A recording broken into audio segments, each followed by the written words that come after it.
I started my cycling coaching business back in October 2014, so it has been just over 4 years now. When I started, I didn't really know what to do, but I understood the concept of learn as you go along. And I've learned a lot about what people want, and that only some people are truly willing to put in the work that it takes to succeed. I believe that people shouldn't need to break the bank to succeed with their cycling endeavors, and I believe in providing extraordinary value because it brings me great fulfillment to see other people reach their goals. When I search for cycling coaches on the internet, I can't find anything for the price that I offer, and when I do, all they give is a training plan and the ride is on their own. That is laughable. What I've also noticed is that these so-called coaches like to charge ridiculous prices starting at $150 a month all the way up to $1,000 per month. They add a lot of fluff to their packages like full WKO4 profile, lactate testing, nutritional analysis, or same-day responsiveness.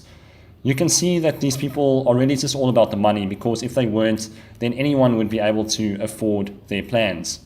You don't need WKO4 complete profile or a goddamn lactate test to reach your potential. You need to put in the work, the sweat equity. What I prescribe to people is simple, but it's not always easy. That's okay though, because cycling is one of the hardest sports on the planet. If you expect to just pay money for coaching, but you aren't willing to bleed a bit, then you are wasting cash and you'd be better off buying a 5 kilogram box of dates every month. That being said, I always like to take into account what level the person is at and adjust things accordingly. Not everyone is ready for 15 hours of riding per week with an hour above threshold. I get that.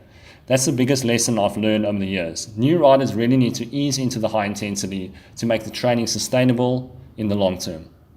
I know that I didn't make a big time in pro cycling, and I'm perfectly fine with that. I also know that I didn't kiss anyone's ass, promote a product, place behind cars, held onto cars, or had a team doctor as a strategy to reach my once lofty and naive ambition to dominate at the Tour de France. Hey, I understand that professional cycling is a business, but I wasn't willing to participate in such an unethical business model. For me, helping others to improve their cycling is much more in line with my moral compass and a more selfless way of living. Yes, I make a small fraction of the income that I could have made as a pro tour rider, but I am much happier, and that's all that really matters to me in life. What I've learned is that most pro riders are all out for themselves and wouldn't hesitate to stab their peers in the back if it means getting a leg up in their careers. It's a narrow-minded way of existence and doesn't really serve anyone. It doesn't even serve them because you can't truly be happy when others need to suffer for your success. I am happy living a simple life. As long as I can have my fruits and starches, a roof over my head, and a functional bike, life is great. My lifestyle costs me about $300 a month, and the extra money I earn is for rainy days. I don't care about mansions, fancy cars, watches, multi-million-dollar accounts, managing 10 businesses, or any of that other materialistic driven shit.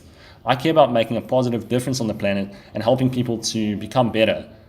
I succeed when others succeed, and therefore we all succeed.